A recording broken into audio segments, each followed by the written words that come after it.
So viewers, now I have come with a related concept of this aggregate demand and aggregate supply that we have discussed now in the previous video, that the equilibrium level of income is achieved or determined where aggregate demand is equal to aggregate supply. That's what we have studied now.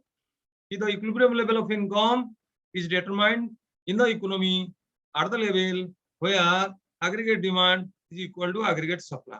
Now the contradiction I am presenting in front of you, that if AD is not equal to S, then what will happen? Suppose aggregate demand is not equal to aggregate supply. And it is obvious that if aggregate demand is not equal to aggregate supply, then two things are possible. One is either AD will be greater than S or AD will be less than S. No third possibility. Two possibilities are, if aggregate demand is not equal to aggregate supply, that means two possibilities are there. Either aggregate demand is greater than aggregate supply or aggregate demand is less than the aggregate. And now remember that in case this happens,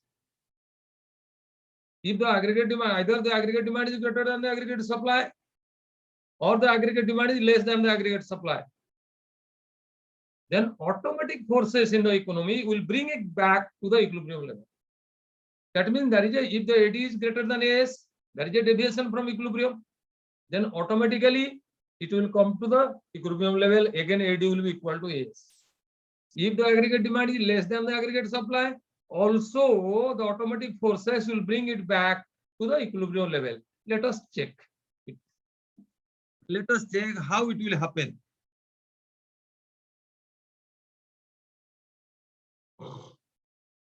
First, we will take the first condition.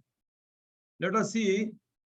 First, let us take the first condition, that when AD is greater than S, if aggregate demand is greater than the aggregate supply. First thing, what does it indicate? We'll see what is the meaning, what is the indication of it. Then we'll see the effect. Then we'll find the solution. That's all. So AD is greater than S. Aggregate demand is greater than aggregate supply. What does it mean? It means all the sectors in the economy have planned to spend more or purchase more than what the firms have planned to produce. Repeat. I repeat. Please remember this line. Aggregate demand is greater than aggregate supply. It means all the sectors in the economy, they have planned to spend more or they have planned to purchase more than what the producing sector or what the firms have planned to produce. That's why aggregate demand is greater than aggregate supply. I hope I am clear. This is the meaning, the concept, indication of the concept that aggregate demand is greater than aggregate supply. That means the households, farms together, they have planned to buy more, but the producing sector, they have produced less. That's all. So aggregate demand is greater than aggregate supply. Effect, what will effect? Now the immediate effect, if the aggregate demand is greater than aggregate supply, then what will happen? And there will be decline or there will be decrease in the planned inventories. There will be a decline in the planned inventories. What will be planned inventories? And the farms, all the farms, they have an inventory plan. They want to have a particular level of output in the stock. And from that stock, they go on supplying. So whatever they produce, they come to the stock. Fresh stock is added to the stock. And from that stock, supply continues. So that's why plus minus always they have a same level of stock. That is called planned inventory. Why they have to know? They have to do this. All the firms have to take it very seriously. Because if you ask me, this is related again to the working capital management here in business studies. Because if this stock is not properly managed, because it affects both liquidity and profitability. If it is not planned properly, then unnecessary, if you have more stock, then you are blocking money, it will reduce profitability. And that's why, again, if you are not maintaining proper stock, then in the market you cannot have continuous supply. And if you do not have continuous supply in the market, there is a possibility that you may lose the customers. The customers may not like take your product because they may not be happy because saying that it's not available continuously. That is why the farms, all the enlightened farms, good farms, they have a very nice inventory policy. Now, because the aggregate demand is greater than aggregate supply, so there is a decline in plant inventory, because farm are, there is no other possibility. They have to supply from their plant inventory. So there will be a decline in the plant inventory. Now, to bring the inventory back to the normal level, the farms, the producing sector will plan to produce more. So as they produce more, the aggregate supply will increase. And again, there will be equilibrium. Again, there will be equilibrium. Please listen it. I repeat, very important. If you want to understand or anything, any question comes, you can answer. I repeat, aggregate demand is greater than aggregate supply. What does it mean? It means that the household sector or all the consuming sector or the economy, all the sectors of the economy, they have planned to buy more. Very simple. They have planned to buy more, planned to spend more on purchase of goods and services. But the producing sector, they have planned to produce less. That's what. What is the effect?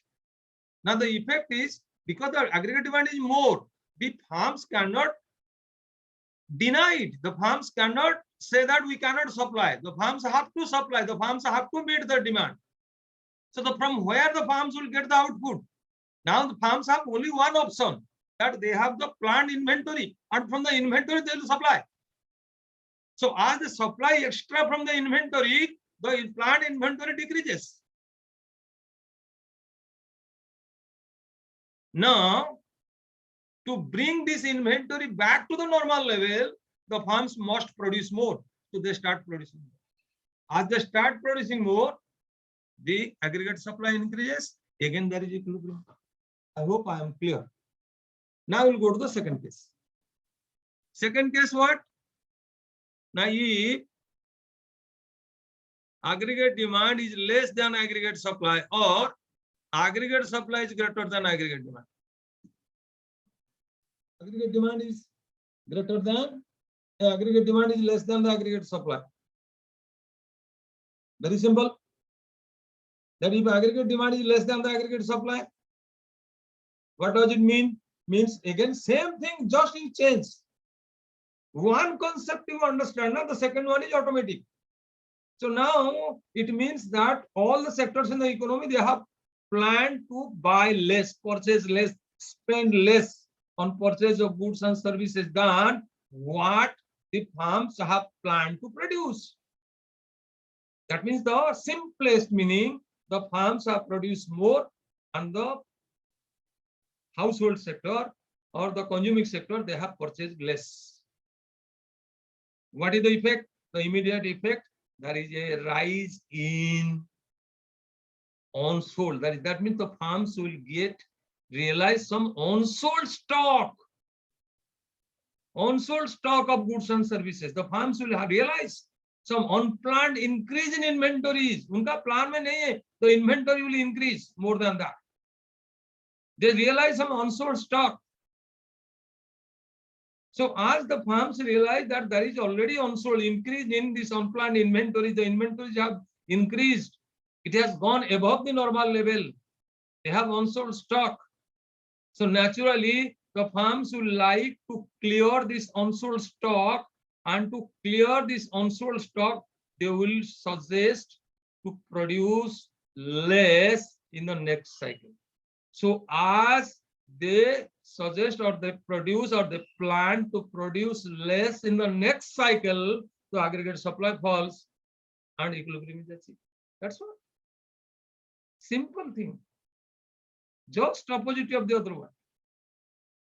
Aggregate demand is less than aggregate supply, means all the sectors of the economy, they have planned to buy less, they have plan to spend less on purchase of goods and services, but the producing sector, they have produced more. Then what will happen? Then the sellers will have some amount of goods unsold, which is not in their planning. There will be increase in unplanned inventories. Inventory will increase. Now the farms will be busy because they have unsold. If this continues, it will lead to decision. This is what decision happens, no? So what the farms will do? The farms would like to clear this unsold stock. इसलिए आप लोग का to sell 40% discount, 50% discount in the market, it has come. This is to clear the stock. Now the farms will be busy clearing the unsold stock. That's why they will plan to produce less in the next cycle. So as they produce less in the next cycle, aggregate supply falls. Again, that is equal. So that is how, if the aggregate demand is greater than aggregate supply, or aggregate demand is less than aggregate supply, then automatic forces will bring the equilibrium back. Thank you.